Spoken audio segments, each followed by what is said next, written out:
বন্ধুসকল, আজি আপোনালোকৰ লগত ৰাশিৰ বিষয়ে কথা পাতিম।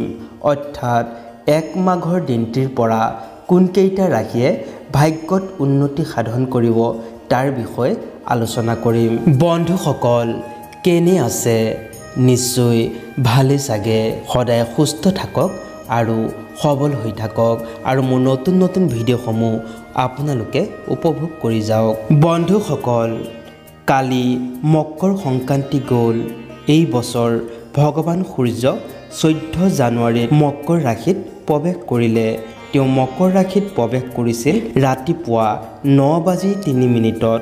গতিকে এই দিনটিৰ বিশেষ মহত্ব আছিল আৰু এই মকৰ সংক্ৰান্তিৰ দিনটিৰ পৰাই এইকেইটা ৰাশিয়ে ভাল ফল লাভ কৰিব। অৰ্থাৎ 1 মাঘৰ দিনটিৰ পৰা মকৰ সংক্ৰান্তিৰ পৰা ভগৱান সূৰ্য মকৰ ৰাশিত গমনৰ প্ৰভাৱ 12টা ৰাশিৰ জাতক জাতিকাৰ ওপৰত পৰিব। কিন্তু কিছুমান ৰাশি এনেকুৱা আছে যিসকলৰ মকৰ সংক্ৰান্তিৰ পিছত ভাগ্য উদয় হ'ব। মকৰ সংক্ৰান্তিৰ পিছত এই ৰাশিৰ লোকসকলৰ চাৰিওফালৰ পৰা সফলতা আহিব। গতিকে জানো আহক কোনকেইটা ৰাশিৰ ভাগ্য উদয় হ'ব। বন্ধুসকল, 1 মাঘ অৰ্থাৎ 15 জানুৱাৰীৰ পৰা আপোনাৰ জীৱনে এটা নতুন গতি ল'বলৈ গৈ আছে। পহিলা মাঘৰ এই বিশেষ দিনটোৰ পৰাই 5টা ৰাশিৰ জাতক জাতিকাৰ জীৱনলৈ সাংঘাতিকভাৱে পৰিৱৰ্তন ঘটিব বুলি বিখ্যাত জ্যোতিষ শাস্ত্ৰবিদে প্ৰকাশ কৰিছে। এই 5টা ৰাশিৰ ভাগ্য সূৰ্য পোহৰৰ দৰে চমকিত হৈ পৰিব। সুখ সমৃদ্ধি, ধন সম্পত্তি, নাম যশ আদিৰ প্ৰাপ্তিৰ আৰম্ভণি হ'ব। নৱগ্ৰহৰ প্ৰভাৱত 5টাৰ বিশেষ ৰাশিৰ জাতক জাতিকাই অপাৰ সুখ লাভ কৰিব। বন্ধুসকল, মাঘ মাহৰ প্ৰথম দিনটিৰ পৰা ৰাশিচক্ৰৰ 5টা ৰাশিৰ জাতক জাতিকাৰ জীৱনত সুখ শান্তিৰ লগতে আৰ্থিক উন্নতি আৰম্ভ হ'ব।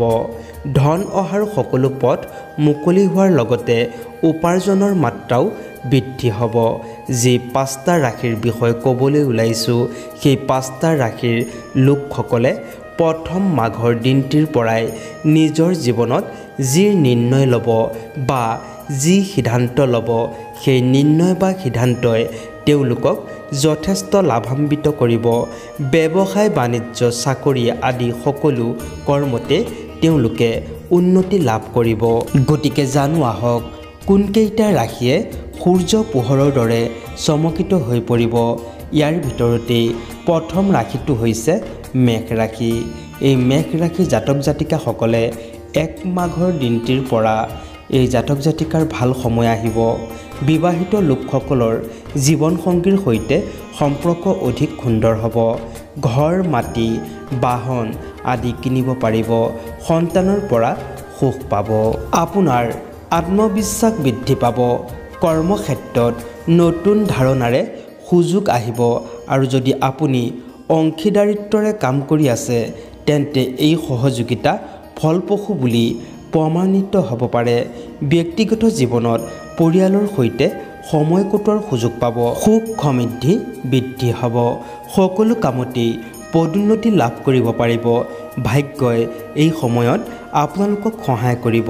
চাকৰিৰ ক্ষেত্ৰত পদোন্নতি যোগ দেখিব পাব। ভ্ৰমণত শুভ ফল দেখিবলৈ পাব। ব্যৱসায় বাণিজ্যৰ লগত জড়িত লোকসকলৰ অধিক লাভ মিলিব। ভাগ্যৰ পুণ্য সংযোগ মিলিব। 2 নম্বৰ ৰাশিটো হৈছে সিংহ ৰাশি। এই সিংহ ৰাশি জাতক জাতিকাসকলে 1 মাঘৰ দিনটিৰ পৰা এওঁলোকৰ ভাগ্য সলনি হৈ পৰিব। অৰ্থাৎ আজিৰ পৰা এওঁলোকৰ ভাগ্য সলনি হ'ব। আপোনাৰ কষ্টৰ ফল লাভ কৰিব। ব্যৱসায়ীসকলে ব্যৱসায়ত উন্নতি কৰিব পাৰিব। সন্তানৰ ফালৰ পৰা ভাল খবৰ পোৱাৰ সম্ভাৱনা আছে। নতুন কাম আৰম্ভ কৰাৰ যোগ আছে। জীৱনত এটা নতুন আশাৰ ৰেঙনি এওঁলোকে দেখিবলৈ পোৱাৰ সম্ভাৱনা আছে। এই সময়ত আপোনাৰ দেহ মন পৰিষ্কাৰ হৈ থাকিব। যি কামতে হাত দিব সেই কামতে উন্নতি দেখিবলৈ পাব। সতি সন্তানৰ পৰাও সুখ প্ৰাপ্ত কৰিব পাৰিব। স্বাস্থ্যৰ ক্ষেত্ৰত উন্নতি ঘটিব। ৰোগ ব্যাধি হ্ৰাস পাব, মান সন্মান বৃদ্ধি পাব, অকস্মাত ধন লাভৰ যোগ আছে। 3 নম্বৰ ৰাশিটো হৈছে কন্যা ৰাশি। এই কন্যা ৰাশি জাতক জাতিকাসকলে 1 মাঘৰ পৰা আপোনালোকৰ বাবে কিছু বিশেষ যোগ কঢ়িয়াই আনিছে। আপোনাৰ কামত নতুন শক্তি আৰু প্ৰেৰণা পাব, যাৰ ফলত আপুনি আপোনাৰ পৰিকল্পনা সফলতাৰে আগুৱাই নিব পাৰিব। আজিৰ পৰা আপোনাৰ বাবে মানসিকভাৱে সবল হৈ থকাৰ দিন, যিয়ে আপোনাৰ সমস্যা সমাধান বিচাৰি উলিওৱাত সহায় কৰিব। ব্যক্তিগত সম্পৰ্কত আজিৰ পৰা আপুনি সমাধান বিচাৰি পাব, পৰিস্থিতি সুষম হ'ব। কোনো বিশেষ বিষয়ত পৰিয়ালৰ সৈতে আলোচনা কৰাটো সঠিকভাৱে হ'ব, যাৰ ফলত পাৰস্পৰিক বুজাবুজি আৰু অধিক বৃদ্ধি পাব। এই ৰাশিৰ বাবে এই সময়ত এওঁলোকৰ প্ৰত্যেকটি কামতেই বন্ধু বান্ধৱীৰ সহযোগ লাভ হ'ব, যিয়ে তেওঁৰ উন্নতিত বিশেষ ভূমিকা আগবঢ়াব পাৰে। চন্দ্ৰমাৰ শুভ প্ৰভাৱৰ দ্বাৰা আপুনি এই সময়ত চিন্তাৰ পৰা মুক্তি পাব, মন আনন্দৰে ভৰি থাকিব। যিসকল লোক ব্যৱসায়ৰ লগত জড়িত তেওঁলোকৰ এই সময়ত বিশেষ লাভ মিলিব। এই সময়ত আপোনাৰ ধন লাভৰো যোগ আছে। লগতে এই সময়ছোৱাত পিতৃ মাতৃৰ অধিক সহযোগ মিলিব। এই সময়ত আপুনি নতুন কাৰ্য আৰম্ভ কৰিব পাৰিব। লগতে এই সময়ছোৱাত সফলতাৰ দিশে আগবাঢ়ি যাব পাৰিব। এই সময়ত জীৱনসংগীৰ পৰা পূৰ্ণ সংযোগ পাব। জীৱনৰ পৰা সকলো চিন্তাই দূৰ হৈ উঠিব। ঘৰলৈ শান্তি আহিব, সুখ আহিব আৰু সমৃদ্ধি আহিব। 4 নম্বৰ ৰাশিটো হৈছে মকৰ ৰাশি। মকৰ সংক্ৰান্তিৰ দিনটিত ভগৱান সূৰ্যৰ এই ৰাশিতেই প্ৰৱেশ ঘটিছিল।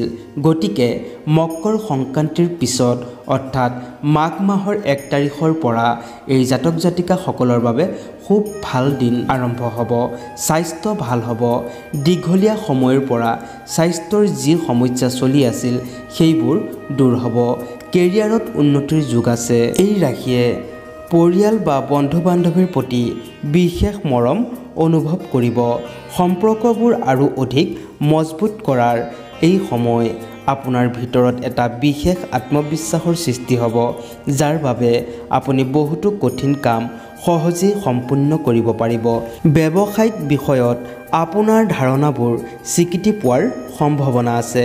আপোনাৰ কেৰিয়াৰত অগ্ৰগতিৰ পথ প্ৰশস্ত হ'ব। এই ৰাশিৰ বাবে আহিব লগা সময় বহুতো শুভ ও উত্তম হিচাপে ৰ'ব। এই সময়ছোৱাত আপোনাৰ বহুতো ডাঙৰ লাভ প্ৰাপ্ত হ'ব পাৰে। যিকোনো কামতেই সফলতা লাভ কৰিব পাৰিব। দাম্পত্য জীৱন সুখৰ হ'ব। এওঁলোকে এই সময়ত উন্নতিৰ দিশে আগুৱাই যাব পাৰিব। যি কাম আৰম্ভ কৰিম বুলি ভাবি আছে তেন্তে এই দিনটিৰ পৰাই অৰ্থাৎ মাঘ মাহৰ পৰাই এওঁলোকে কৰিব পাৰে, কাৰণ এই সময় আপোনাৰ বাবে অত্যন্ত শুভ। 5 নম্বৰ ৰাশিটো হৈছে বৃশ্চিক ৰাশি।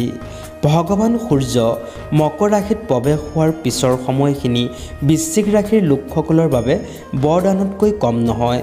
মনে বিচৰা ধৰণে সফলতা লাভ কৰিব। মাঘ মাহৰ 1 তাৰিখৰ পৰা আপোনাৰ সাহস বাঢ়িব। চাকৰিৰ বাবে প্ৰয়াস কৰি থকাসকল সফল হ'ব। এই বৃশ্চিক ৰাশি জাতক জাতিকাসকলে এই সময়ৰ পৰা বহুতো শুভ ফল লাভ কৰিব পাৰিব। এওঁলোকৰ ওপৰত মা লক্ষ্মীৰ বিশেষভাৱে আশীৰ্বাদ থাকিব। ধন সম্পদ লাভ হ'ব। সকলো কামতে লাভৱান কৰিব পাৰিব। ভাগ্যৰ পুণ্য সংযোগ মিলিব। এওঁলোকে এই সময়ত যি আশা কৰিব সকলো আশাই পূৰ্ণ হ'ব। আহিব লগা সময় এওঁলোকৰ বাবে লৈ আহিব সুখৰ বতৰা। এই সময়ত আপোনাৰ পৰাক্ৰম ও আত্মবিশ্বাস বাঢ়িব। লগতে পৰিশ্ৰমৰ ফল লাভ কৰিব পাৰিব। এই সময়ত আপোনাৰ সকলো পৰিণাম আপোনাৰ কাৰ্যৰ ক্ষেত্ৰত প্ৰভাৱিত বৃদ্ধি পাব। বন্ধুসকল, আজিলৈ ইমানেই। যদি ভিডিঅ'টো ভাল লাগিছে তেনেহ'লে এটা লাইক কৰি দিব আৰু কমেণ্টত লিখিব ওম বিষ্ণুই নমঃ।